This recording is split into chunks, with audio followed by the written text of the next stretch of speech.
A carruagem dos Moura parou diante do solar do Cedro Negro pouco antes do anoitecer, quando uma chuva fina começava a apagar as últimas cores do caminho.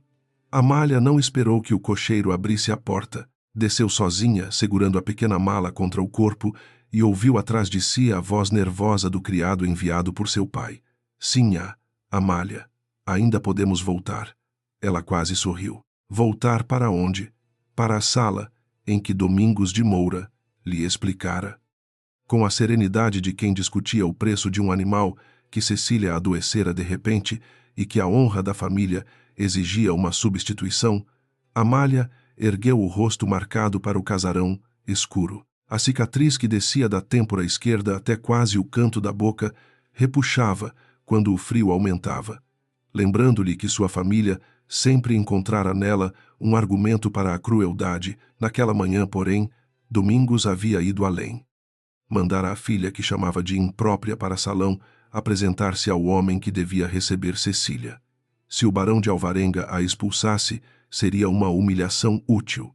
Se aceitasse a troca, seria ainda mais útil. Pela primeira vez, Amália percebeu que não fora enviada como filha, fora enviada como provocação.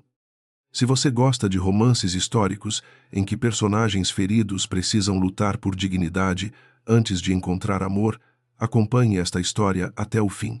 E enquanto Amália atravessa aquela porta, conte nos comentários de qual cidade ou estado do Brasil você está ouvindo. Agora voltemos ao solar do Cedro Negro, onde uma única noite começaria a desmontar certezas construídas durante anos. A porta principal abriu-se antes que Amália alcançasse o último degrau. Uma mulher alta de cabelos quase brancos presos num coque severo examinou-a sem demonstrar curiosidade. Dona Cecília de Moura perguntou. Amália sentiu o criado atrás dela prender a respiração. Poderia mentir. Seu pai havia preparado justificativas e até uma história sobre uma indisposição que obrigara à mudança de planos. Mas aquela casa desconhecida era talvez o primeiro lugar onde ninguém ainda lhe exigira uma mentira. Não, Amália de Moura. A governanta abriu mais a porta. Sou Inês Furtado. O barão espera uma filha do senhor Domingos, portanto, entre antes que a chuva descida por nós. O salão era amplo, de madeira escura e retratos antigos, silencioso, sem parecer abandonado. A água escorria da barra de seu vestido e ninguém correu para esconder os retratos dos olhos dela, como às vezes acontecia em visitas constrangedoras no Rio. Antes que Amália tirasse as luvas, passos firmes ecoaram no corredor. Henrique de Alvarenga surgiu sem anúncio. Era mais alto do que ela esperava e também mais cansado. Uma cicatriz curta cortava-lhe a mandíbula. O braço direito permanecia rígido junto ao corpo. Ele olhou para Amália, depois para o criado e por fim para a carta selada que este carregava. Onde está Cecília? Em casa, respondeu Amália, antes que o criado inventasse qualquer coisa. Henrique voltou os olhos para ela. Não havia piedade neles, o que foi um alívio inesperado. E a senhora está aqui porque meu pai decidiu que uma filha poderia substituir a outra sem alterar o valor do acordo. O criado murmurou seu nome em protesto, mas Amália prosseguiu. Minha irmã não quis vir. Meu pai considerou mais conveniente mandar-me. Algo duro atravessou o rosto de Henrique. Ele tomou a carta do criado, rompeu o selo e leu em silêncio. Amália conhecia o conteúdo: desculpas vagas, linguagem de honra e uma frase humilhante afirmando que ela possuía temperamento dócil e gratidão suficiente para compreender a oportunidade. Henrique leu essa parte 2 vezes. Depois dobrou a carta. Senhor Álvaro, amanhã regressará com uma resposta para Domingos de Moura. Então encarou Amália. Quanto à senhora, não existe acordo algum que a obrigue a casar comigo. Ela piscou. Barão, eu propus conversas formais a Cecília. Não comprarei a obediência de uma mulher para punir a grosseria de outra família. Era a primeira vez, desde que deixara o Rio naquela manhã, que Amália não sabia o que responder a um homem que supostamente deveria desprezar.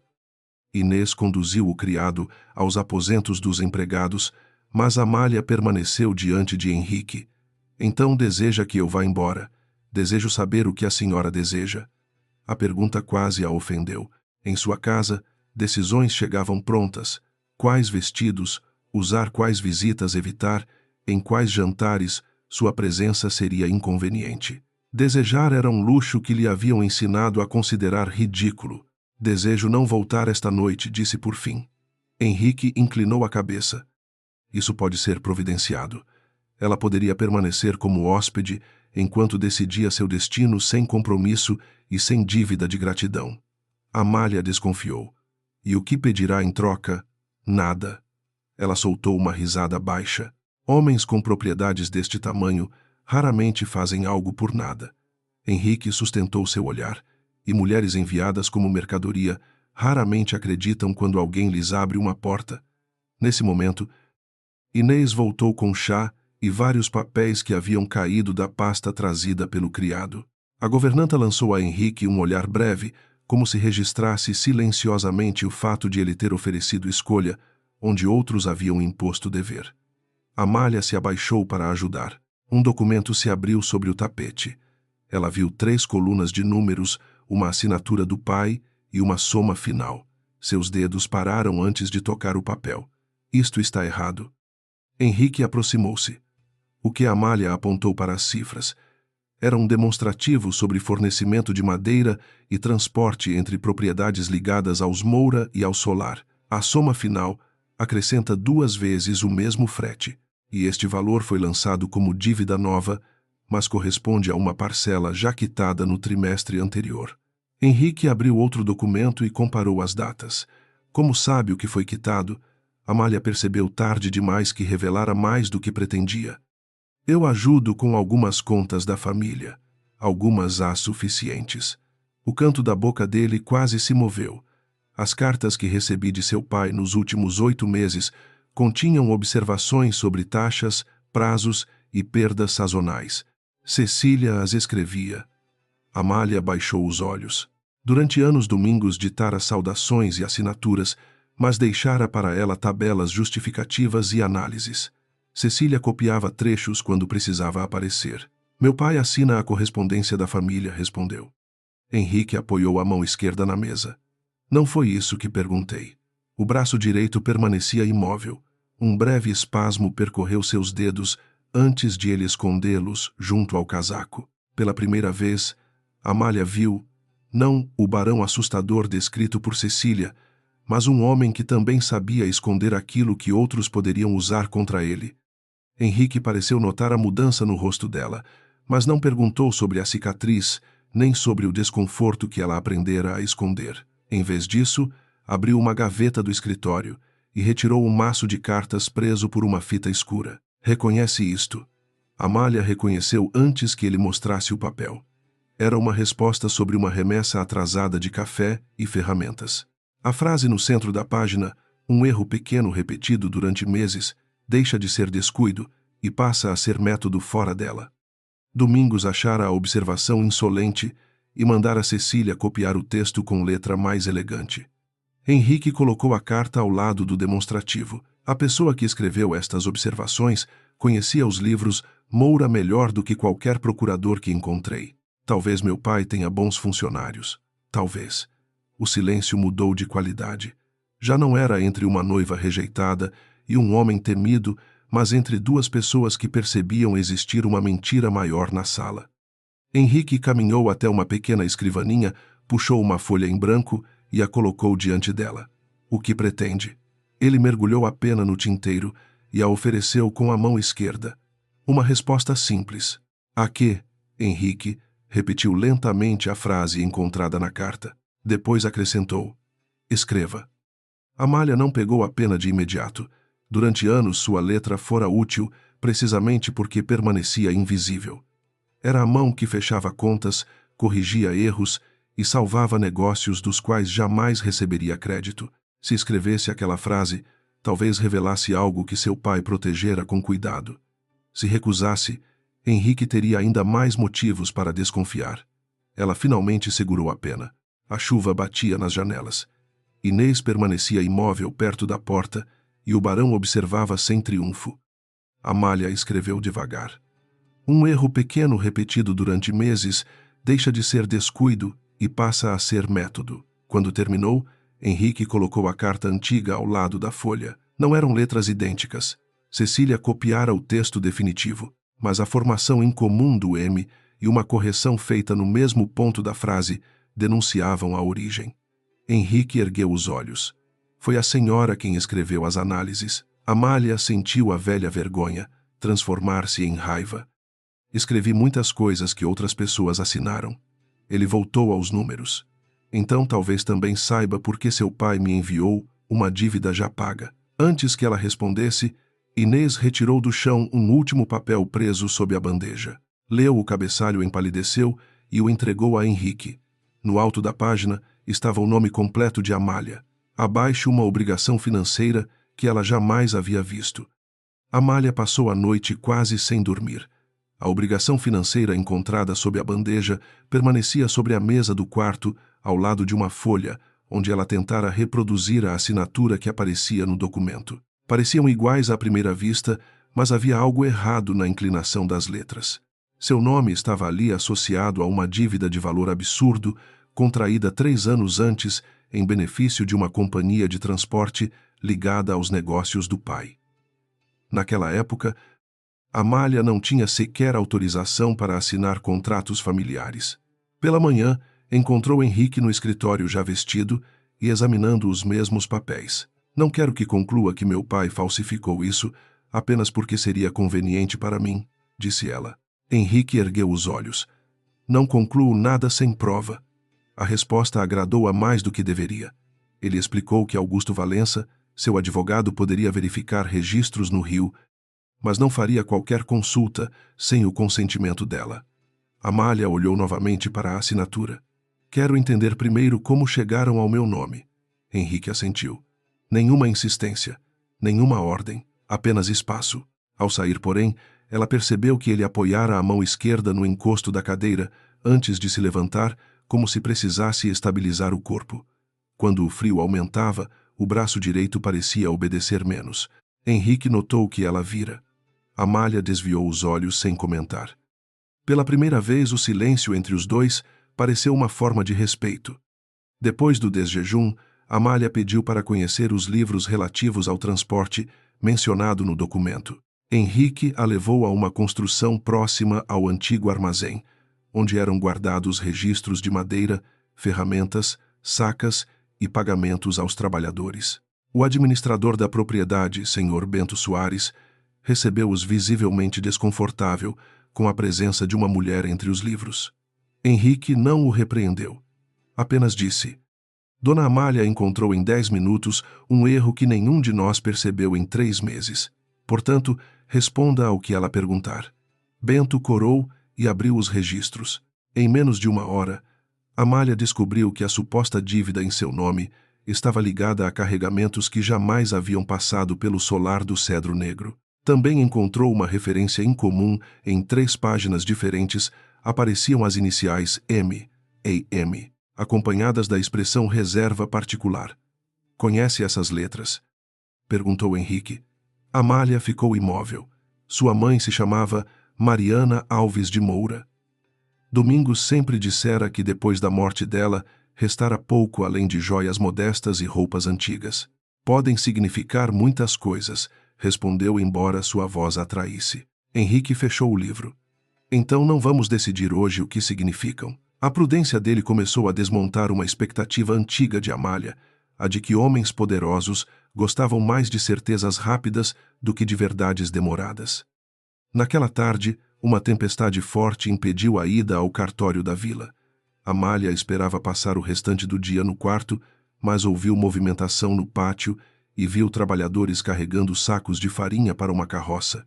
Um trecho da estrada havia cedido, isolando 3 famílias que viviam numa parte baixa da propriedade. Henrique organizava o envio de mantimentos e ferramentas para reparar a passagem. Não havia discursos de generosidade, apenas instruções curtas. Amália notou que ele conhecia pelo nome o filho adoentado de um colono e perguntou ao capataz se o remédio enviado na semana anterior havia chegado. Depois reclamou que o pagamento de 2 trabalhadores estava atrasado. Ninguém trabalha para mim em troca de gratidão, disse ao administrador. A frase surpreendeu Amália. Em sua casa, Domingos costumava tratar qualquer favor como dívida moral. Quando uma das carroças ficou presa na lama, antes mesmo de sair do terreiro, Amália sugeriu reorganizar a carga por peso e destino, evitando que 2 viagens fossem feitas até o mesmo ponto. Henrique aceitou sem hesitar. A senhora sempre vê desperdício onde os outros veem rotina? Perguntou. Ela respondeu enquanto ajustava uma lista. Quando se passa a vida corrigindo erros, sem poder dizer que são erros, aprende-se a reconhecê-los depressa. Henrique não sorriu. Apenas a observou por alguns segundos, como se aquela frase lhe tivesse explicado mais sobre ela do que qualquer relato de infância. No começo da noite, Amália encontrou Henrique sozinho na varanda lateral, tentando fechar o botão do punho da camisa com uma única mão. Ele interrompeu o movimento quando percebeu sua presença. Posso voltar depois, disse ela. Não é necessário. O tom era firme demais para algo tão simples. Amália compreendeu imediatamente. Ele odiava ser visto lutando contra o próprio corpo. Aproximou-se apenas o suficiente para apoiar sobre a mesa uma pasta de documentos. Encontrei outra referência às iniciais de minha mãe. Henrique relaxou um pouco. A conversa poderia permanecer sobre papéis, território seguro para ambos. Mesmo assim, quando tentou virar uma página, os dedos da mão direita falharam por um instante. Estilhaço, disse ele, antes que Amália perguntasse. Ficou perto do ombro. Os médicos retiraram o que puderam. Ela manteve os olhos no documento. Dói, em dias frios. E quando alguém olha, Henrique virou-se para ela. Amália tocou de leve a própria cicatriz. Essa parte costuma doer mais. Um silêncio longo se instalou. Henrique então disse: depois da guerra, muita gente olhava para mim como se precisasse decidir se eu ainda era o mesmo homem. Amália respondeu, quase sem pensar: uma cicatriz não transforma alguém em outra pessoa. Só impede que os outros finjam que nada aconteceu. Henrique ficou imóvel. Por um segundo, uma lembrança distante pareceu atravessá-lo. Aquela frase ou algo muito parecido despertou nele uma sensação antiga ligada a uma enfermaria, noites febris e uma voz que ele julgava ter esquecido. Nos 2 dias seguintes trabalharam lado a lado apenas durante algumas horas de cada manhã. Henrique fazia questão de que Amália tivesse liberdade para andar pelo jardim, usar a biblioteca ou permanecer sozinha. Ela desconfiava daquela liberdade justamente porque não precisava pedi-la. Aos poucos, encontrou uma rotina no solar. Inês tratava-a sem condescendência e não desviava os olhos de sua cicatriz. Bento começou a consultar suas contas antes de encerrar o expediente. Henrique, por sua vez, nunca fazia perguntas sobre casamento. A curiosidade de Amália em relação a ele crescia por motivos que pouco tinham a ver com a aparência. Certa manhã descobriu que o retrato da falecida esposa do barão não ocupava o salão principal como imaginara, mas uma pequena sala fechada junto à biblioteca. Henrique não escondeu isso quando ela perguntou. Chamava-se Leonor, explicou. Morreu antes de eu partir para a fase mais longa da campanha. Amália esperou. Ele não acrescentou detalhes. Não precisa contar, disse. Henrique a encarou. As pessoas costumam querer saber. Querer saber não dá direito de perguntar. Pela primeira vez ele sorriu de verdade, embora por poucos segundos. A senhora tem uma maneira muito inconveniente de dizer coisas sensatas. Passei anos dizendo-as de maneira conveniente. Não funcionou. A segunda pista surgiu quando Inês trouxe uma caixa antiga retirada de um armário do escritório. Dentro havia cópias de contratos anteriores à guerra, recibos de manutenção e algumas correspondências recebidas dos Moura. Amália reconheceu uma folha. Imediatamente era um levantamento de terras que pertencera à mãe. No rodapé, uma anotação afirmava que parte do rendimento deveria permanecer separada para uso exclusivo das filhas de Mariana. O documento não provava ainda que Domingos desviara qualquer coisa, mas contradizia diretamente a versão segundo a qual Mariana morrera praticamente sem patrimônio. Amália sentiu o estômago apertar. Henrique não tentou consolá-la. Limitou-se a afastar os outros papéis e deixar aquele diante dela. Quer que eu peça a Augusto para verificar a origem? Amália respirou fundo. Sim, mas tudo deve voltar para mim. Não quero descobrir minha própria história por intermédio de terceiros. Henrique assentiu. Será como decidir. Naquele momento, ela percebeu que estava começando a confiar nele, não porque o julgasse incapaz de erro, mas porque até então ele parecia disposto a aceitar que a vida dela lhe pertencia. Foi justamente essa confiança recém-nascida que tornou mais inquietante o que aconteceu naquela mesma tarde. Um mensageiro chegou do Rio pouco antes do jantar, trazendo uma carta de Domingos de Moura. O envelope estava endereçado apenas a Amália, mas o selo fora pressionado com tanta força que a cera rachara. Ela abriu a carta diante da janela. O pai escrevia com aparente ternura. Dizia que Cecília continuava abalada, que a ausência da irmã estava provocando comentários desagradáveis e que uma filha prudente saberia quando uma curiosidade deixava de ser virtude. Em seguida vinha a ordem disfarçada. Amália deveria regressar imediatamente antes que papéis antigos e mal compreendidos causassem sofrimentos desnecessários a pessoas inocentes. Ela leu essa frase 2 vezes. Henrique permaneceu a alguns passos, sem pedir o conteúdo. Meu pai sabe que encontrei alguma coisa, disse Amália. Tem certeza? Eu não contei a ninguém. Inês entrou naquele instante trazendo uma bandeja e, ao ouvir a última frase, parou. Amália voltou à carta. No final, Domingos escrevera uma única linha à mão. Diferente do restante cuidadosamente redigido, sua mãe sofreu muito quando você começou a fazer perguntas. Não me obrigue a vê-la repetir os mesmos erros. O papel tremeu entre os dedos de Amália. Sua mãe estava morta havia 15 anos. Aquilo não era conselho. A carta de Domingos permaneceu sobre a mesa até a manhã seguinte, mas Amália já não conseguia ler com lá como ameaça isolada. A referência à mãe, os registros marcados com as iniciais M, A, M, e a dívida lançada em seu nome começavam a formar um desenho ainda incompleto.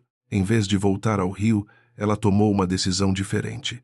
Pediu a Henrique que lhe permitisse consultar todos os livros do Solar onde aparecessem negócios firmados com os Moura nos últimos 15 anos. Todos ele perguntou, inclusive os anteriores à sua participação direta.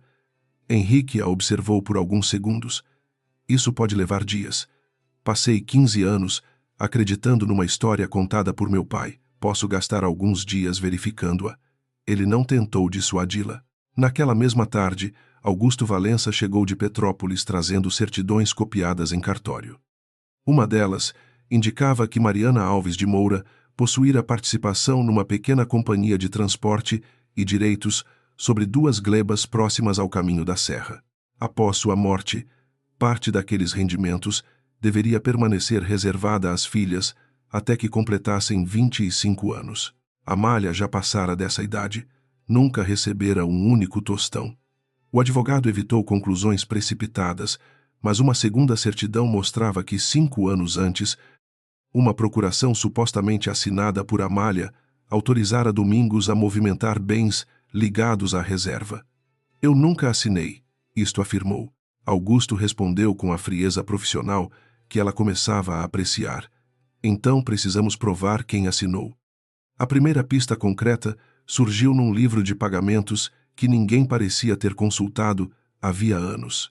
Amália encontrou 3 repasses feitos a um escrivão chamado Joaquim Ferreira, sempre poucos dias antes de alterações em registros ligados à herança de Mariana. O nome não lhe era desconhecido. Quando criança, lembrava-se vagamente de um homem magro que visitava o escritório do pai e guardava papéis dentro de uma pasta verde. Inês confirmou a lembrança. Joaquim trabalhou para muita gente do Rio antes de se mudar para esta região. Augusto descobriu que ele vivia agora numa casa modesta, a algumas léguas do Solar. Amália quis procurá-lo imediatamente, mas Henrique discordou. Se Domingos souber que estamos perto de uma testemunha, pode agir antes de nós. Meu pai já sabe que estou investigando. Justamente por isso.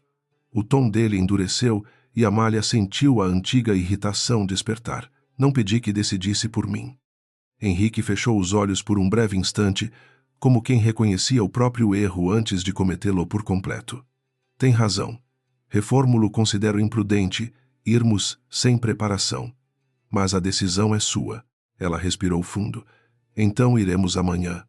Com Augusto. O advogado levantou uma sobrancelha. Henrique assentiu. Era uma negociação pequena, mas Amália percebeu que a relação entre eles começava a se construir não pela ausência de conflito, e sim pela capacidade de atravessá-lo, sem transformar discordância em domínio. Antes da viagem, porém, Cecília chegou ao Solar sem aviso. Veio numa carruagem alugada vestida de modo impecável e com o rosto pálido de quem passara a noite sem dormir. Amália recebeu-a na sala menor. Papai sabe que você veio. Cecília evitou a pergunta. Você precisa parar. Parar o quê de remexer em papéis de mamãe, de fazer perguntas a advogados, de agir como se nossa casa escondesse crimes? Amália percebeu que a irmã sabia mais do que pretendia demonstrar. Por que isso a assusta tanto? Cecília apertou as luvas. Porque certas coisas, quando abertas, não podem ser fechadas de novo. Tentou então mudar de estratégia. Disse que Domingos estava desesperado, que credores pressionavam a família e que uma disputa pública destruiria o nome das duas. O seu, talvez, respondeu Amália.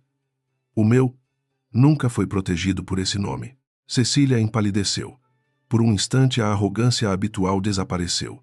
Você acha que foi a única usada por ele? A frase saiu baixa demais, quase involuntária. Amália se inclinou para a frente. O que ele fez com você, Cecília? Se levantou imediatamente. Nada. Antes de partir, porém, parou junto à porta e disse: se encontrar Joaquim Ferreira, não confie em tudo o que ele disser. Ele recebeu dinheiro de mais de uma pessoa. A advertência poderia ser sincera ou cuidadosamente plantada. Amália não sabia. Mas quando Cecília foi embora, uma certeza permaneceu. O medo da irmã não vinha apenas da perda de status. Havia culpa dentro dele.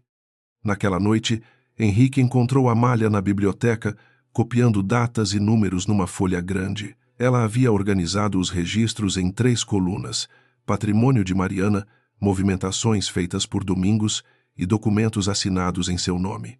Está construindo uma linha do tempo, ele observou. Meu pai sempre contou histórias em pedaços. Estou tentando ver o que acontece quando os pedaços ficam na ordem certa. Henrique aproximou uma cadeira, mas o frio tornara seu braço direito rígido. Quando tentou puxar, lá deixou escapar uma respiração curta. Amália não ofereceu ajuda imediatamente. Apenas segurou a outra extremidade da cadeira e perguntou: posso, Henrique? Assentiu. O gesto simples pareceu mais íntimo do que qualquer toque inesperado. Trabalharam lado a lado por quase 1 hora. Em determinado momento, Amália encontrou uma nota referente ao inverno de 1869. O senhor estava na guerra. Henrique ficou imóvel. Sim. E mesmo assim seu nome aparece como testemunha numa negociação ocorrida no Rio. Ele pegou o papel. A assinatura era semelhante à dele. Demais. Amália sentiu o estômago apertar. Se aquele documento fosse verdadeiro, Henrique teria conhecimento antigo de operações ligadas aos Moura. Eu não estava no Brasil nessa data, disse ele. Pode provar. A pergunta doeu em ambos. Henrique não se ofendeu. Posso tentar. Era exatamente a resposta que Amália exigiria de qualquer outro homem. Ainda assim, pela primeira vez, desejou que a confiança pudesse existir sem provas. Depois que Augusto recolheu o documento suspeito, Henrique permaneceu junto à janela. Se descobrir que eu sabia de algo, a senhora deve agir contra mim também. Amália ergueu os olhos. Não sei se isso deveria tranquilizar. Não pretendo tranquilizá-la. Pretendo não pedir uma confiança que ainda não mereci. A sinceridade atingiu um lugar que ela mantinha protegido havia anos.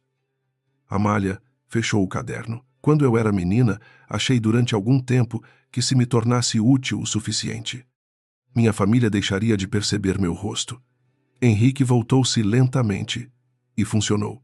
Não. Apenas passaram a usar as duas coisas. Ela esperou algum comentário sobre beleza, alguma tentativa bem intencionada de negar aquilo que vivera. Henrique não fez nenhuma. Depois que voltei da guerra, disse ele, eu acreditava que se mantivesse distância de todos, ninguém teria a chance de sentir pena de mim. Funcionou. Ele quase sorriu. Tornei-me muito eficiente em parecer desagradável. Amália riu, e o som o surpreendeu. Quando o silêncio voltou, seus rostos estavam próximos demais para que nenhum dos dois fingisse não perceber. Henrique não avançou. Apenas perguntou com a voz baixa, posso ficar aqui? Amália respondeu, pode. Foi tudo. Nenhum beijo, nenhuma promessa. Mas naquela noite, ela compreendeu que confiança talvez começasse justamente quando alguém perguntava antes de atravessar a distância. Na manhã seguinte, partiram para encontrar Joaquim Ferreira. Augusto seguiu com eles e Henrique manteve 2 homens à distância suficiente para não parecer uma escolta ostensiva. A casa de Joaquim ficava perto de uma antiga estrada usada por tropeiros. Encontraram-no sozinho, mais velho do que Amália lembrava, com mãos trêmulas e olhos que reconheceram seu rosto imediatamente. Dona Mariana tinha o mesmo modo de encarar. Uma conta, murmurou. Amália não lhe deu tempo para sentimentalismo. Colocou a cópia da procuração sobre a mesa. Foi o senhor quem registrou isto. Joaquim empalideceu. Depois de uma longa hesitação, admitiu que preparara documentos para Domingos, mas insistiu que nem tudo fora falsificação. Segundo ele, Mariana realmente criara reservas para as filhas, e Domingos começara a movimentá-las após sua morte, alegando necessidade familiar. Quando Amália atingira a maioridade, tornou-se necessário produzir autorizações para continuar usando parte daqueles bens. Eu não assinei. Joaquim cobriu o rosto. Eu sei. A confissão parecia suficiente para destruir anos de mentiras, mas ele acrescentou algo pior. Algumas autorizações haviam sido validadas com testemunhas ligadas a famílias poderosas. Entre os nomes havia um Alvarenga. Henrique ficou rígido. Joaquim não soube dizer qual. A pista parecia confirmar o documento encontrado na biblioteca. Amália exigiu que Joaquim prestasse depoimento formal diante de Augusto. Ele concordou, mas pediu algumas horas para buscar um livro antigo, guardado fora da casa. Ali está o que o senhor precisa, disse, olhando para Henrique. E o que a senhora merece saber, completou para Amália. Combinaram encontrar-se no escritório de Augusto em Petrópolis no fim da tarde. Quando chegaram, porém, Joaquim não apareceu. Esperaram 1 hora, depois 2. Henrique enviou um homem até a casa dele. O mensageiro voltou já depois do anoitecer, trazendo apenas a pasta verde que Amália lembrava da infância. Fora encontrada caída junto à estrada vazia. Não havia sinal de Joaquim nem do livro que prometera apresentar. Augusto examinou a pasta e encontrou presa sob o forro uma tira de papel rasgada. Restavam apenas 4 palavras legíveis. Alvarenga sabia desde o início. Amália leu a frase uma vez. Depois olhou para Henrique. E pela primeira vez, desde que chegara ao solar do cedro negro, não soube se estava diante de seu aliado ou de mais uma mentira. Durante 2 dias, Amália evitou Henrique sempre que podia. Não porque acreditasse imediatamente nas 4 palavras encontradas na pasta de Joaquim, mas porque odiava a facilidade com que a dúvida se instalara dentro dela. Augusto examinou o fragmento e advertiu que não havia contexto suficiente para concluir nada. Alvarenga poderia significar Henrique, seu pai, morto, algum procurador da família ou até uma referência comercial. Henrique aceitou a investigação sem protestar. No 3º dia, entretanto, chegou de Petrópolis uma cópia militar comprovando que ele realmente estava no Paraguai, na data do documento de 1869. A suspeita deveria ter diminuído. Em vez disso, apenas mudou de direção. O Alvarenga daquela história era outro. Henrique levou Amália até a biblioteca e abriu diante dela uma caixa pertencente ao falecido pai, Antônio de Alvarenga. Entre os papéis havia correspondências com Domingos de Moura e Mariana, algumas anteriores à morte dela. Um trecho mencionava reservas das meninas e advertia Domingos contra o uso de certos rendimentos. Meu pai sabia, disse Henrique. Talvez tenha tentado impedir alguma coisa. Amália passou os dedos sobre a letra envelhecida. Por algumas horas trabalharam como antes. Quando Henrique pediu sua opinião sobre uma transferência de terras, ela respondeu sem medo. Quando ela encontrou uma data contraditória, ele aceitou a correção. Parecia possível reconstruir a confiança. Foi justamente naquela tarde que Domingos chegou ao solar. Ele não veio sozinho. Cecília o acompanhava, assim como um tabelião conhecido da família e 2 homens apresentados como testemunhas. Domingos entrou no salão com expressão de pai ofendido, não de adversário. Amália finalmente disse, abrindo os braços, como se esperasse um abraço. Ela não se moveu. Henrique permaneceu alguns passos atrás enquanto Augusto se posicionava perto da mesa. Domingos começou com delicadeza. Explicou que rumores sobre documentos falsificados estavam prejudicando negócios honestos e que desejava apenas levar a filha para casa. Depois depositou sobre a mesa uma pasta de couro. Dentro havia cópias de cartas trocadas entre Henrique e Augusto semanas antes da chegada de Amália ao solar. Uma delas mencionava dificuldades financeiras dos Moura e a possibilidade de irregularidades em determinados registros. Outra continha uma frase que fez o sangue abandonar o rosto de Amália. Se Domingos tentar envolver uma das filhas para encerrar a questão, mantenha-a sob nossa proteção até sabermos quanto ela conhece. Ela ergueu os olhos para Henrique. Isto é verdadeiro. Ele não respondeu imediatamente. O silêncio bastou para Domingos sorrir discretamente. Pergunte também quando o barão começou a investigar nossa família, sugeriu. Pergunte se foi antes ou depois de decidir que uma filha de Moura seria conveniente dentro desta casa. Henrique avançou um passo. Não transforme isso em algo que não foi. Amália virou-se para ele. Então me diga o que foi. Henrique admitiu que recebera sinais de inconsistências comerciais quase 2 meses antes. Algumas remessas registradas em nome dos Moura não coincidiam com os estoques do solar. Augusto começara uma verificação reservada. Quando Domingos propusera aproximar Cecília e Henrique através de encontros formais, o barão suspeitara que a iniciativa pudesse ter relação com as contas, e mesmo assim aceitou receber. Lá disse Amália. Aceitei conversar. Não aceitei casamento. E quando eu apareci, Henrique fechou a mandíbula. Percebi que talvez você estivesse sendo usada. Por isso decidiu me manter aqui. Eu lhe dei escolha. Com metade das informações, a frase atingiu-o com mais força que qualquer acusação de Domingos. Henrique tentou explicar que na primeira noite não sabia se Amália participava das irregularidades ou se era vítima delas. Depois, quando percebeu que ela não sabia de nada, temeu colocar sua vida em perigo antes de compreender quem estava envolvido. Eu queria protegê-la. Amália sentiu uma raiva tão limpa que quase lhe deu calma. Meu pai também sempre dizia isso antes de decidir por mim. Henrique empalideceu. Cecília desviou os olhos. Domingos aproveitou o golpe. Tirou da pasta outro documento, uma minuta preparada por Augusto, nunca assinada, sugerindo que certos bens ligados à herança de Amália fossem temporariamente administrados por um representante independente, caso se provasse fraude. O nome sugerido era Henrique de Alvarenga. Eis a liberdade que lhe ofereceram, disse Domingos. Trocar o controle do pai pelo controle de um barão. Augusto interveio imediatamente. A minuta era preliminar, jamais aprovada e preparada apenas como uma entre várias possibilidades legais. Henrique sequer a aceitara, mas Amália já não escutava apenas documentos, escutava escolhas feitas sobre ela em salas onde não estivera presente. Você sabia disso? Perguntou a Henrique. Sabia que Augusto preparara opções e pretendia me contar quando ele demorou um instante. Quando tivéssemos provas suficientes para evitar que você fosse exposta sem necessidade. Amália riu sem humor. Outra vez, quando vocês considerassem adequado. O rosto de Henrique se fechou. Amália havia homens dispostos a falsificar sua assinatura. Joaquim desapareceu. Eu não podia fingir que isso não representava perigo. Não pedi que fingisse. Pedi que não decidisse por mim. Domingos tentou tocar-lhe o braço. Ela se afastou.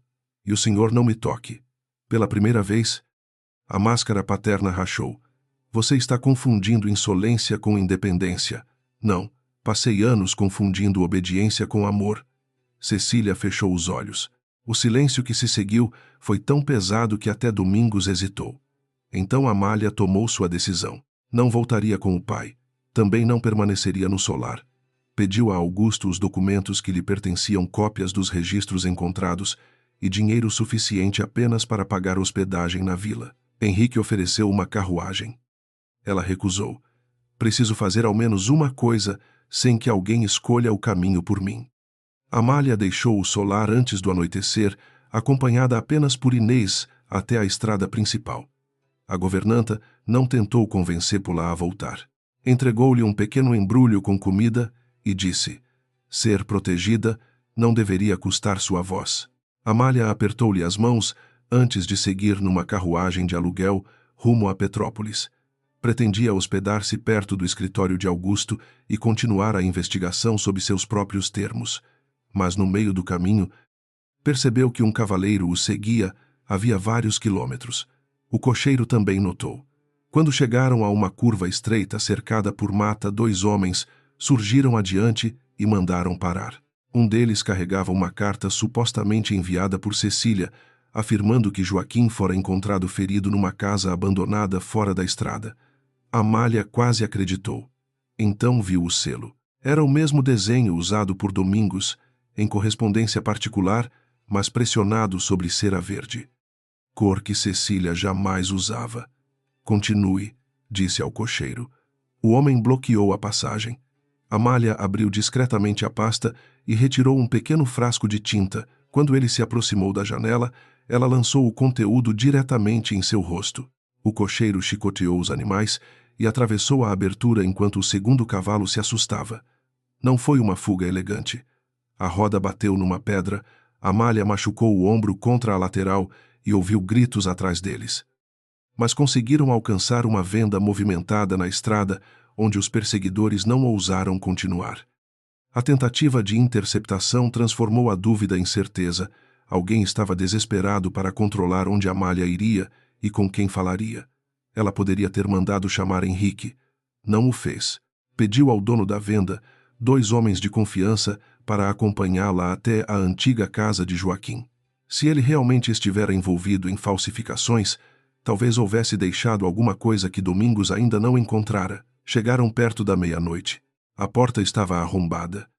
Gavetas tinham sido esvaziadas, o colchão rasgado e papéis queimados no pequeno fogão. Amália procurou durante quase 1 hora, ignorando a dor no ombro. Atrás de uma tábua solta, encontrou um envelope parcialmente chamuscado com a letra de Mariana. Dentro, havia apenas metade de uma página.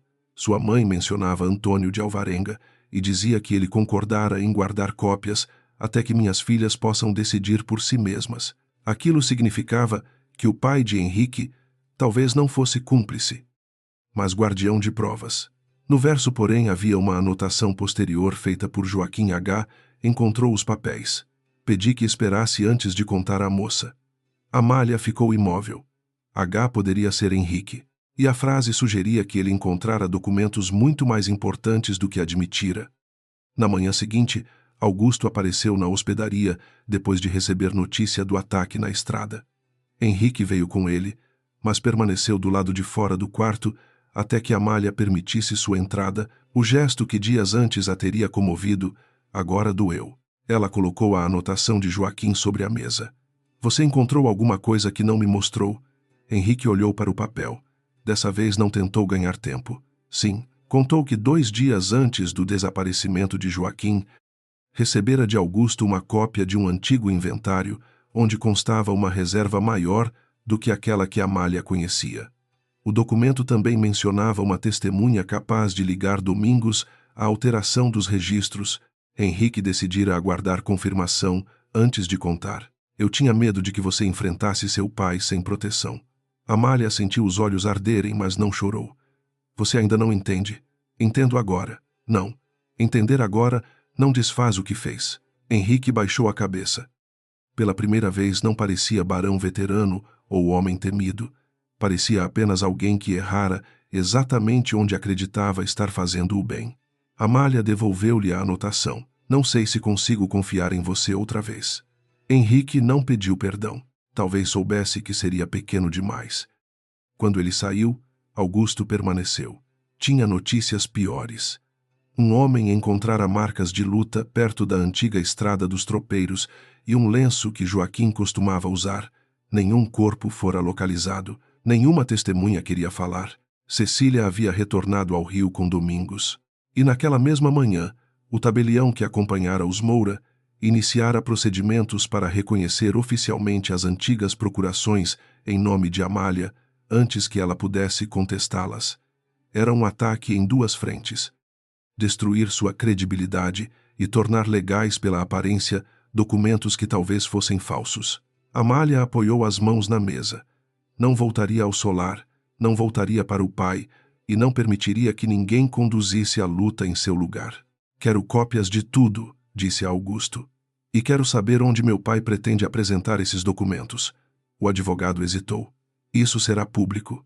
Melhor. Do lado de fora, Henrique montava em silêncio, respeitando a distância que ela exigira.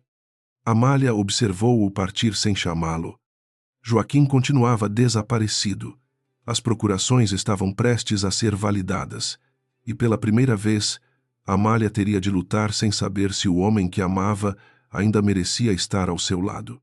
Amália passou 3 dias na hospedaria de Petrópolis, reorganizando a investigação, sem voltar ao solar do Cedro Negro.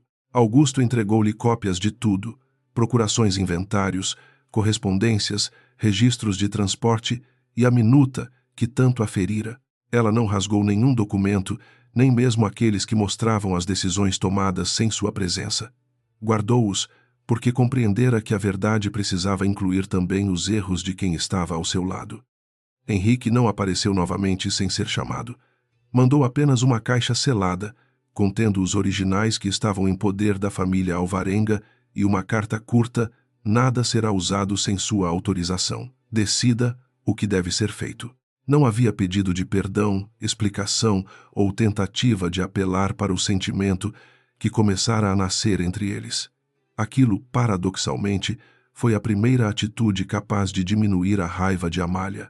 2 dias depois, ela o convocou ao escritório de Augusto. Henrique chegou sozinho. Amália indicou uma cadeira e permaneceu de pé. Vou continuar a investigação. Preciso do acesso aos arquivos de seu pai e da proteção legal que seu nome pode garantir às testemunhas. Isso não significa que tudo entre nós está resolvido. Henrique respondeu apenas: eu sei. Ela continuou: se descobrir alguma coisa, conta primeiro a mim. Não decide se posso suportar. Não escolhe quando devo saber. Sim, e se voltar a fazer isso, nossa colaboração termina. Henrique sustentou seu olhar. Aceito. Era menos romântico que uma reconciliação. E justamente por isso parecia mais verdadeiro. A primeira descoberta veio de Dona Inês. Enquanto revisava um armário antigo no solar, encontrou o fundo falso de uma caixa de correspondências pertencente a Antônio de Alvarenga. Dentro havia 3 cartas de Mariana Moura e um pequeno caderno de capa azul. Amália voltou ao solar apenas para examiná-los, acompanhada por Augusto e permanecendo num quarto diferente daquele que ocupara antes. Henrique não tentou transformar seu retorno em símbolo de reconciliação. Na primeira carta, Mariana dizia desconfiar que Domingos utilizava rendimentos das terras reservadas às filhas para cobrir perdas comerciais. Na segunda, pedia a Antônio que conservasse cópias dos registros porque temia que documentos desaparecessem. A terceira trazia uma frase que fez Amália parar: se alguma coisa me acontecer, minhas filhas devem saber que não autorizei a venda do que lhes pertence. O caderno azul continha referências a números de escrituras e datas não. Os documentos completos. É um índice, concluiu Augusto. Antônio provavelmente guardou cópias em outro lugar. Henrique lembrava que o pai possuíra uma pequena caixa de depósito num tabelionato de Petrópolis, fechada depois de sua morte. Procuraram os registros. A caixa ainda existia. Para abri-la legalmente, seria necessário apresentar a sucessão dos Alvarenga e justificar o interesse na documentação. Amália sorriu pela primeira vez em dias. Domingos acreditara que as provas haviam sido destruídas porque procurara papéis grandes. Mariana deixara um caminho feito de números. O caminho, entretanto, não resolvia a ausência de Joaquim. Sem ele, a defesa de Domingos poderia alegar que qualquer irregularidade fora produzida por funcionários sem conhecimento do chefe da família. Augusto enviou homens discretamente às vendas e propriedades próximas da antiga estrada dos tropeiros. 2 dias depois, um médico rural procurou o escritório.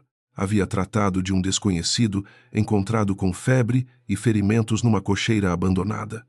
O homem dera nome falso, mas carregava no bolso uma chave envolvida num pedaço de tecido verde. Amália reconheceu imediatamente a cor da pasta de Joaquim.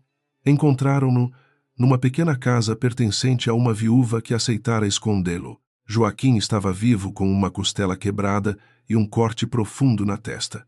Quando viu Amália, começou a pedir desculpas antes mesmo que ela se sentasse. 2 homens o haviam interceptado depois de seu primeiro encontro e exigido o livro antigo. Ele entregara uma cópia incompleta, mas escondera as páginas mais importantes. Por que não foi à polícia? Perguntou Augusto. Joaquim soltou uma risada amarga, porque alguns dos homens que assinaram aquelas procurações jantam com autoridades. Amália não permitiu que o medo dele se transformasse em desculpa. O senhor participou. Joaquim chorou em silêncio. Admitiu ter preparado registros falsos e recebido dinheiro. Então terá de dizer isso diante de todos. Ele fechou os olhos. Por muito tempo pareceu incapaz. Depois respondeu: se eu ficar calado agora, continuarei trabalhando para seu pai mesmo depois de morto. Era a escolha que todos esperavam. A reconstrução dos fatos tornou-se mais rápida depois disso. Joaquim revelou que Domingos começara usando pequenas quantias da reserva de Mariana, convencido de que conseguiria repô-las. Quando os negócios pioraram, transformou empréstimos temporários em falsos direitos de administração. Depois da morte de Mariana, aproveitou a juventude das filhas e produziu documentos destinados a parecer legais apenas quando examinados isoladamente. A grande dificuldade estava em provar que Domingos ordenara diretamente as falsificações. Joaquim possuía fragmentos, datas e recibos, mas nenhum documento contendo uma confissão. Foi então que Cecília apareceu no escritório de Augusto. Chegou sozinha, sem carruagem da família, usando um véu simples. Amália não se levantou para recebê-la. Cecília retirou de dentro do vestido um conjunto de folhas dobradas.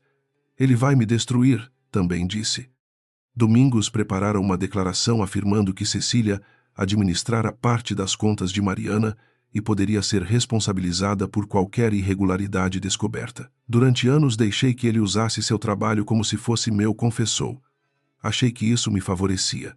Agora ele pretende usar meu nome da mesma maneira. Amália permaneceu fria, e veio porque está arrependida ou porque está com medo. Cecília demorou a responder. Os dois. Não era redenção. Era, porém, uma fissura real. Entre as folhas havia rascunhos escritos por Domingos, com instruções para alterar datas antes da apresentação pública das procurações. Henrique participou das reuniões seguintes apenas quando Amália solicitava.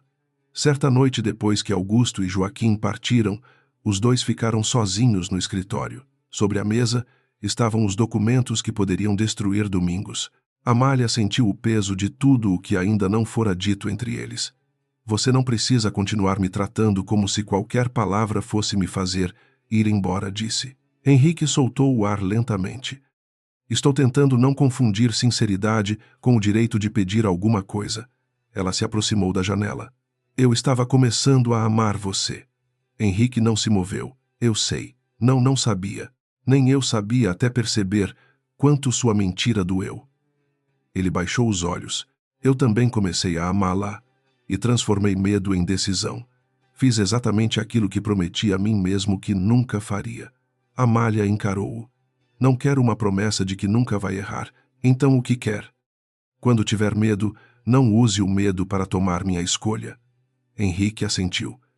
Nenhum deles declarou que tudo estava perdoado. Mesmo assim, quando Amália colocou a mão sobre a mesa, ele deixou a própria mão ao lado sem tocá-la. Ela foi quem fechou a distância entre os dedos. Era pouco, mas era escolha.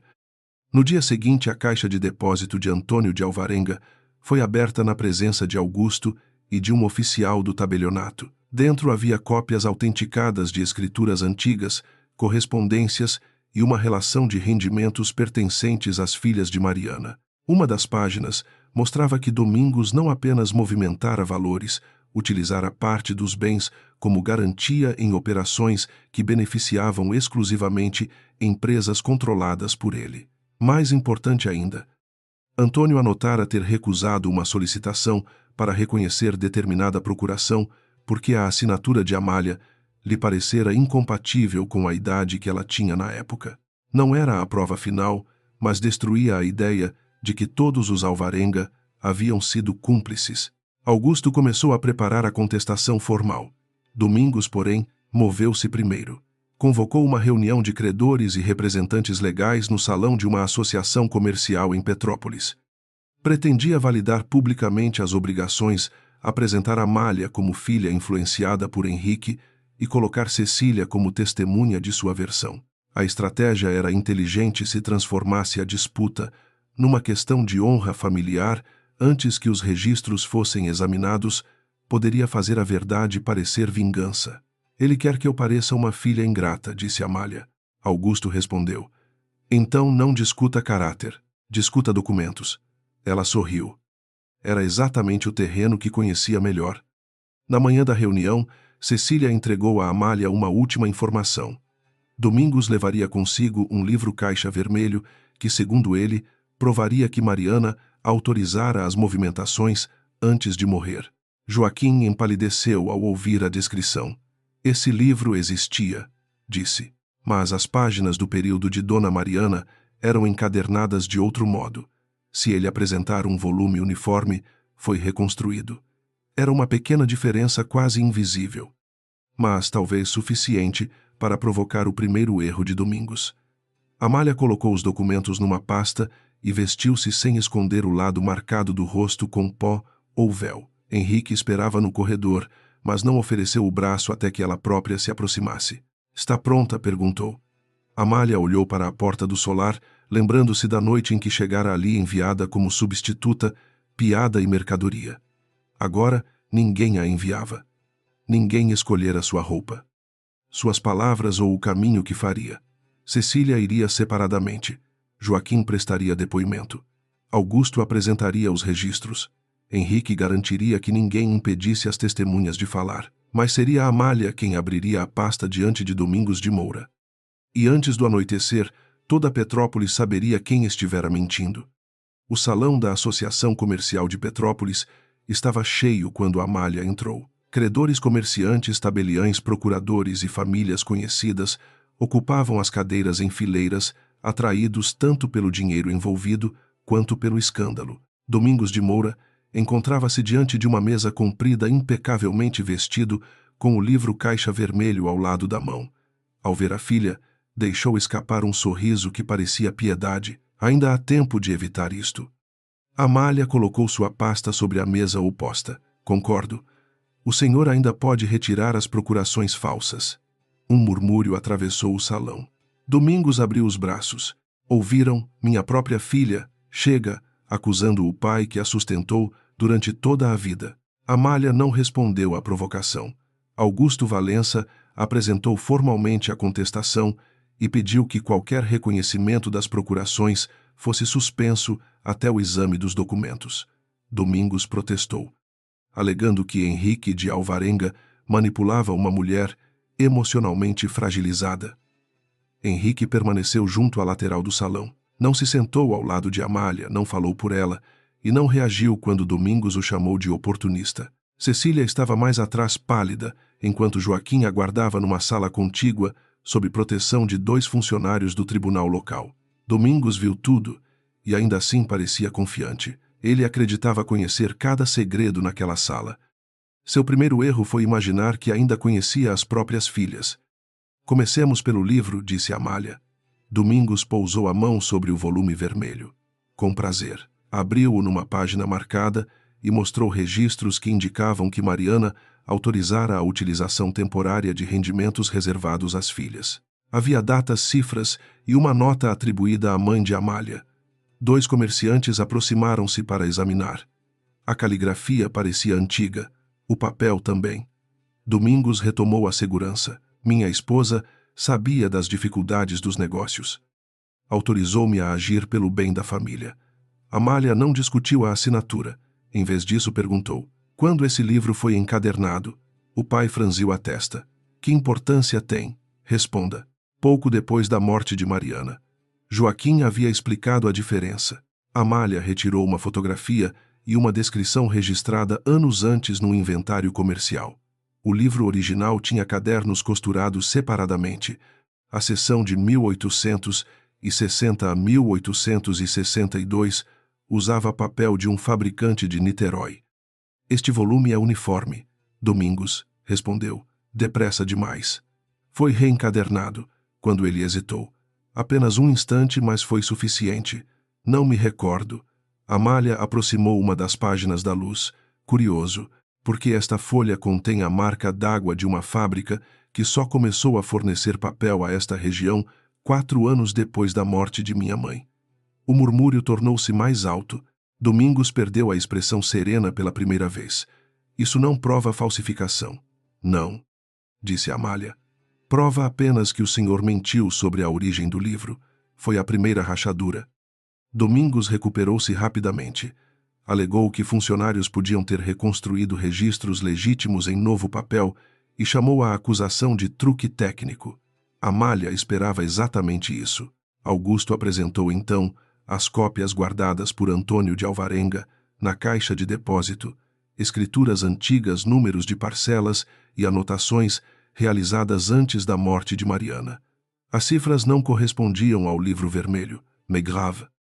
Uma carta escrita por Mariana declarava que nenhum bem reservado às filhas deveria ser usado como garantia comercial sem autorização futura delas. Domingos atacou a autenticidade da correspondência. Uma carta encontrada na propriedade de um homem ligado ao barão, conveniente demais. Augusto mostrou os registros do tabelionato que comprovavam que a caixa permanecera lacrada desde a morte de Antônio. Ainda assim, Domingos insistiu. Antônio de Alvarenga era meu concorrente. Poderia ter fabricado qualquer coisa. Foi quando Amália apresentou a anotação em que Antônio recusara reconhecer uma procuração supostamente assinada por ela. Segundo meu pai, um Alvarenga ajudou na fraude, disse Domingos. O próprio Joaquim confirmou. Amália virou-se para a porta lateral. Então talvez devamos permitir que Joaquim confirme com as próprias palavras. O rosto de Domingos mudou. Joaquim entrou, apoiando uma mão nas costelas ainda feridas. Alguns presentes se levantaram. Domingos deu um passo à frente. Esse homem é um falsificador, confesso. Sim, respondeu Joaquim. E foi o senhor quem me pagou. A sala mergulhou em silêncio. Joaquim não tentou salvar a própria reputação. Contou como preparar procurações, ajustar datas e receber instruções de Domingos para dar aparência regular a retiradas feitas das reservas de Mariana. Mostrou recibos de pagamentos e explicou que o nome Alvarenga, presente em seus apontamentos, era Antônio, mas não como cúmplice. Antônio descobrira diferenças nas escrituras e exigira explicações. Foi por isso que escrevi. Alvarenga sabia, disse Joaquim. Ele sabia que os registros estavam sendo alterados e começou a guardar cópias. Domingos atacou imediatamente. Mentira de um homem acuado. Ele próprio acabou de admitir seus crimes. Joaquim concordou. Admito, e responderei por eles. A resposta produziu efeito maior do que qualquer defesa. Cecília, então, avançou entre as cadeiras. Domingos a encarou com um aviso silencioso. Ela tremia, mas colocou sobre a mesa os rascunhos que retirara do escritório do pai. Neles, Domingos instruía que determinadas datas fossem uniformizadas antes da reunião. Ele tentou arrancar as folhas, mas Henrique finalmente se moveu. Não tocou nele, apenas colocou-se entre Domingos e Cecília. Ela vai terminar. Cecília respirou fundo. Papai pretendia dizer que fui eu quem administrou essas contas.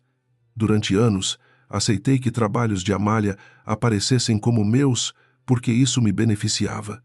Mas estas falsificações não são dela, nem minhas. Foram ordenadas pelo Senhor. Alguns homens que antes cumprimentavam Domingos calorosamente passaram a evitar seu olhar. A segunda camada do poder começava a ruir.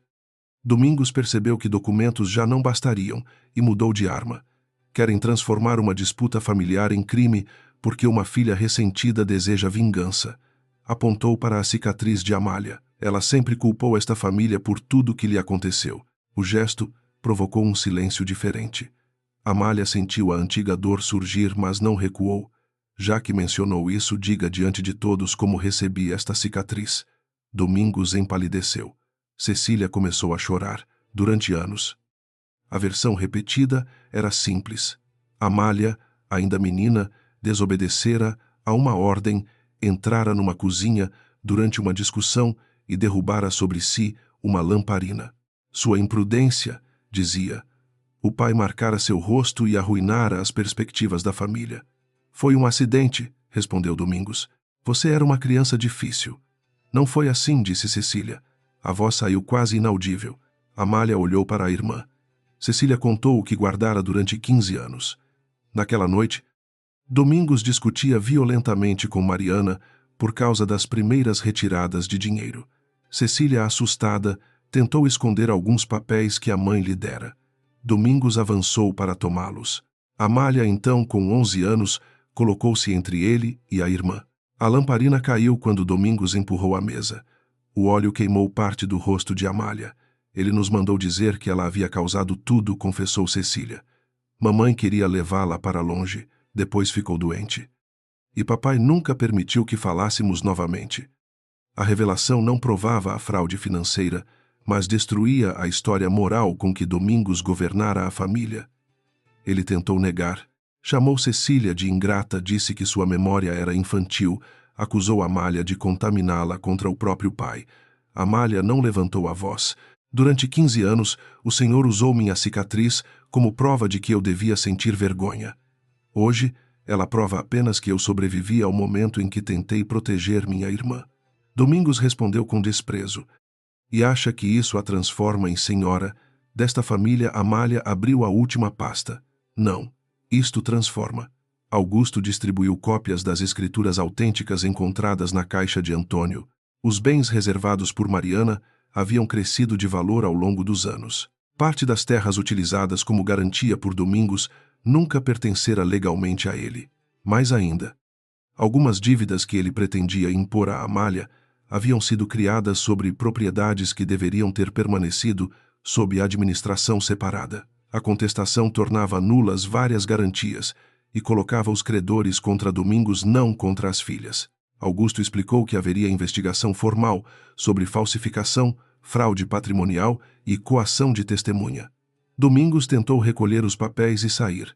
2 oficiais presentes bloquearam a porta. Ele finalmente perdeu o controle. Tudo isso é seu trabalho, gritou para Henrique. Você comprou a lealdade dela. Henrique permaneceu onde estava. Não. Olhou para Amália. Ela fez aquilo que todos nesta sala tiveram anos para fazer, leu os documentos. A simplicidade da frase encerrou a tentativa de transformar o conflito em disputa entre 2 homens. Domingos voltou-se para a filha. Sem meu nome você não seria ninguém. Amália sentiu algo dentro de si finalmente se desprender. Foi usando seu nome que o Senhor falsificou o meu. Ela declarou diante dos credores que não assumiria voluntariamente nenhuma dívida criada sem seu consentimento. Aceitaria participar da reorganização apenas para proteger trabalhadores e pequenos fornecedores que nada tinham a ver com a fraude. Não salvaria a reputação do pai, nem permitiria que propriedades de Mariana fossem usadas para preservar o luxo dos Moura. Cecília receberia sua parcela legítima, mas precisaria responder por qualquer declaração falsa que tivesse assinado conscientemente. Joaquim prestaria depoimento e enfrentaria as próprias consequências. Não havia perdão automático para ninguém. Domingos olhou ao redor esperando aliados. Encontrou apenas homens, calculando quanto haviam arriscado confiando nele. A terceira e última virada não consistia em Amália tornar-se poderosa, porque Henrique a protegeria. Consistia em Domingos descobrir que todo o sistema construído sobre o silêncio dela dependia precisamente de que ela jamais decidisse falar. Quando a reunião terminou, já anoitecia. Domingos saiu acompanhado por autoridades responsáveis por recolher documentos e impedir novas movimentações patrimoniais enquanto a investigação prosseguia. Cecília permaneceu sentada chorando sem pedir que Amália a consolasse. Pela primeira vez talvez compreendesse que arrependimento não apagava cumplicidade. Augusto recolheu os papéis e prometeu que os próximos passos seriam jurídicos lentos e menos dramáticos. Henrique aguardou até que todos partissem. Há mais uma coisa que preciso contar, disse. Amália estava exausta, mas assentiu. Ele retirou do bolso um pequeno pedaço de papel envelhecido. Durante a guerra, depois de voltar ferido ao Rio, passei algumas semanas numa enfermaria. Havia uma jovem que lia para os soldados durante a noite. Eu mal conseguia enxergar por causa da febre. Ela dizia chamar-se Lia. Amália parou de respirar por um instante. Aos 17 anos, ajudara durante alguns meses numa casa de recuperação administrada por conhecidos de Mariana. Usava o diminutivo porque a família considerava aquele trabalho inadequado. Henrique continuou. Uma noite eu disse que minhas cicatrizes fariam todos me olhar como outro homem. Ela respondeu que uma cicatriz não muda quem somos, apenas impede que os outros finjam que nada aconteceu. Amália lembrou-se de um jovem oficial febril de voz baixa, que nunca lhe mostrara completamente o rosto. Henrique não transformou a lembrança em destino.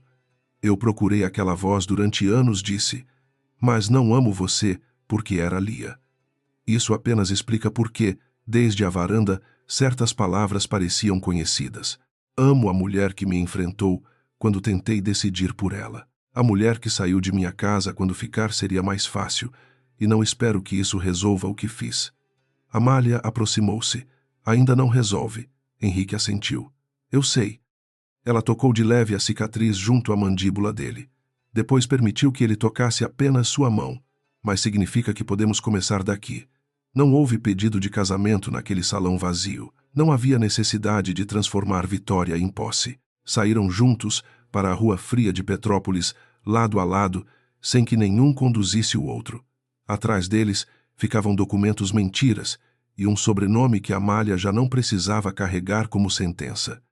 Diante deles havia algo menos grandioso e muito mais difícil: tempo, escolha, trabalho e a possibilidade de construir confiança novamente. Pela primeira vez na vida, Amália não era a filha feia, a substituta à dívida ou o segredo de alguém. Era simplesmente Amália. 2 anos depois, numa manhã de julho, Amália atravessou novamente a entrada principal do solar do Cedro Negro, enquanto uma chuva fina cobria as pedras do caminho. Por um instante, lembrou-se da primeira vez que estivera ali, uma mala pequena, um criado envergonhado atrás dela e a certeza de que fora enviada para servir de piada. Agora 2 mulheres jovens esperavam na varanda com cadernos debaixo do braço. Eram filhas de trabalhadores da região e vinham para as aulas de escrita e contabilidade organizadas por Amália numa antiga sala administrativa do solar. O projeto começara pequeno, com 5 alunas, e já reunia quase 30 mulheres de diferentes idades. Algumas aprendiam apenas a assinar o próprio nome. Outras descobriam como calcular juros, revisar contratos e reconhecer números que podiam transformar uma dívida legítima numa armadilha. Amália não dizia que estava tentando salvar todas elas. Sabia que ninguém podia entregar liberdade pronta a outra pessoa. Oferecia ferramentas. Henrique, por sua vez, cedera o espaço e os recursos necessários, mas jamais tentara colocar o próprio nome acima da porta. Quando alguém perguntava de quem fora a ideia, respondia simplesmente: pergunte à senhora que sabe fazer contas melhor do que todos nós. A cicatriz de Amália continuava exatamente onde sempre estivera. Ela já não a cobria antes de receber visitas. Algumas manhãs ainda percebia pessoas olhando. A diferença era que agora não interpretava cada olhar como sentença. As consequências para os Moura haviam sido menos teatrais e mais duradouras. Domingos perdeu o controle de grande parte dos negócios depois que a investigação confirmou falsificação documental, uso irregular de patrimônio e pagamentos feitos para alterar registros. Não terminou numa cela escura como alguns esperavam, mas enfrentou processos, venda de propriedades, perda de crédito e uma reputação que já não podia reconstruir com jantares e sobrenomes.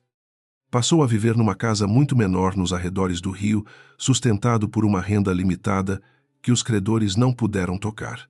Amália não o visitava. Também não celebrava cada notícia ruim que chegava.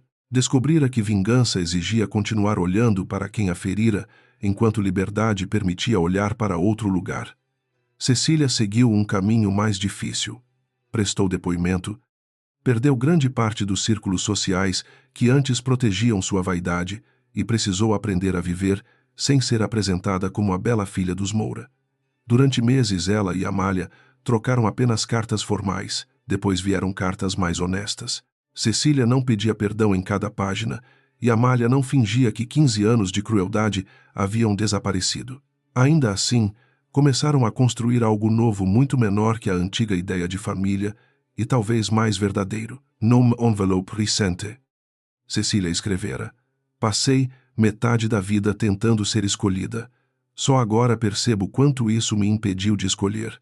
Amália guardara a frase, não como absolvição, mas como sinal de mudança.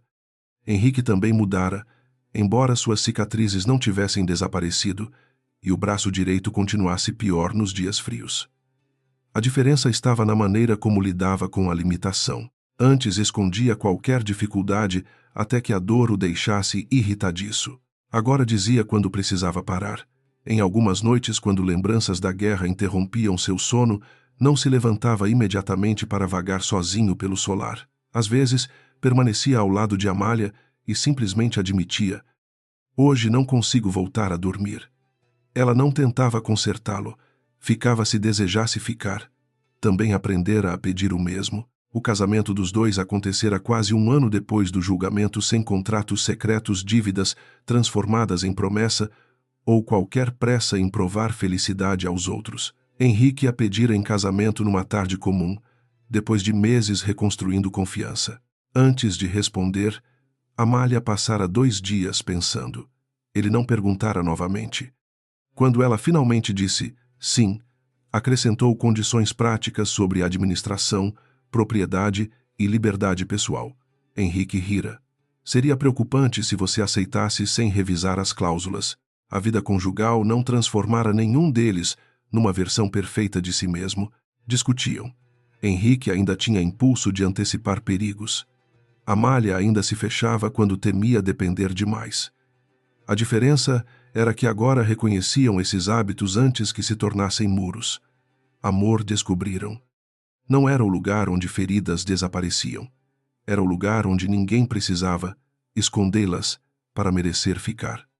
Naquela tarde, Amália recebeu Joaquim Ferreira no pequeno escritório, onde antes eram guardados livros comerciais. Ele cumprira a pena determinada pelo tribunal e agora trabalhava como copista sob supervisão de Augusto Valença. A própria Amália aceitara que ele colaborasse na organização de antigos documentos, mas deixara claro que confiança seria conquistada lentamente. Joaquim não protestara. Entregou-lhe naquele dia um conjunto de registros finalmente recuperados dos negócios de Mariana. Entre eles, havia uma carta que Amália nunca tinha lido. Sua mãe escrevera poucos meses antes de morrer e falava menos de dinheiro do que ela esperava. Dizia temer que as filhas crescessem, acreditando que segurança dependia de obedecer a quem possuía o poder da casa. Se algum dia puderem escolher sem medo, escrevera Mariana que escolham também por aquelas que ainda não podem. Amália leu a frase 2 vezes. Depois levou a carta para a sala de aulas. Não a transformou em relíquia. Mandou fazer uma cópia e colocou-a junto aos primeiros exercícios de contabilidade entregues às alunas. Naquela semana, uma jovem chamada Rosa descobriu que o contrato oferecido ao pai cobrava juros diferentes daqueles prometidos verbalmente. Outra mulher viúva, havia 3 anos, aprendeu a organizar as contas da pequena venda que sustentava os filhos. Nenhuma dessas vitórias apareceria nos jornais. Para Amália, eram exatamente o tipo de mudança que sua mãe teria compreendido. Ao entardecer, as alunas foram embora, e Henrique encontrou Amália parada diante da porta principal. A chuva cessara, deixando no jardim o mesmo cheiro de terra molhada da noite em que ela chegara ali. "Está esperando alguém?" ele perguntou. "Não." Amália passou a mão pela madeira escura da porta. Estava lembrando da primeira vez. Henrique não precisou perguntar. "Eu achava que esta casa seria o lugar onde terminariam de me humilhar", disse ela. "E eu achava que ninguém entraria aqui sem trazer alguma coisa que quisesse de mim", respondeu ele. Amália sorriu. "Nós dois éramos bastante insuportáveis. Você era menos." Ela lançou-lhe um olhar divertido, depois abriu a porta e observou o caminho que desaparecia entre as árvores. Não havia carruagem trazendo ordens de domingos.